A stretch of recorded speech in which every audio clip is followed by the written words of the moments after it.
morning, everyone. We are going to start right now. Congressman Doyle is on a very tight schedule. We very much appreciate him making time for us today. With no further ado, Congressman Mike Doyle. Thanks, David. Well, good morning, everyone. I'm co-chair of the Congressional Robotics Caucus, and I want to welcome everybody here. This is our 6th briefing put on by the caucus, and I want to make just a few introductory remarks and thank the distinguished guests who will be sharing insights with us today. The Congressional Robotics Caucus was established a little over a year ago to educate interested members and staff about how robotics technology is helping American companies become strong global competitors. The caucus now consists of nearly 30 members of Congress from all over the country who recognize the growing role that robotics technology is playing in our nation's economy and how much potential this technology holds for creating jobs, reducing costs, and increasing our international competitiveness. My friend and colleague Phil Gingrey serves as my fellow co-chair of the caucus. Phil sits on the same committee that I do, so if he's not here, please cut him a break. He's probably up there where I should be. At briefing earlier this year, caucus members and guests were briefed on the National Robotics Technology Roadmap, which was developed over the last year with funding from the National Science Foundation. I want to take this opportunity to let you know about the latest developments on that front. The NSF has invited representatives from academia and industry to meet with them to discuss potential new research efforts in robotics technology. That meeting is tentatively set for November.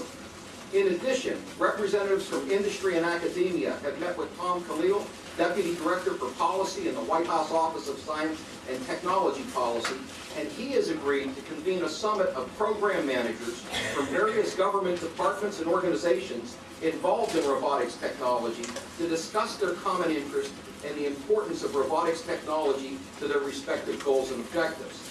Such a meeting would represent an important first step towards raising robotics technology to the level of a national initiative. Today at this briefing, we'll hear about the role that robotics play in science, technology, engineering, and mathematics education. While innovations generated by the STEM fields have accounted for more than half of the growth in our nation's gross domestic product, only 15% of recent college graduates in the United States majored in engineering or the natural sciences, compared with 38% in South Korea, 47% in France, and 67% in Singapore. The growing shortfall of STEM graduates, together with the impending retirement of many of our current STEM professionals, presents a very real and imminent threat to our national security and our ability to remain globally competitive. As a nation, we must find ways to encourage our young people to become STEM proficient and pursue careers in STEM fields. If we don't, we will all face a dismal economic future. The first effort to use robotics in education has been the creation of the robotics competitions.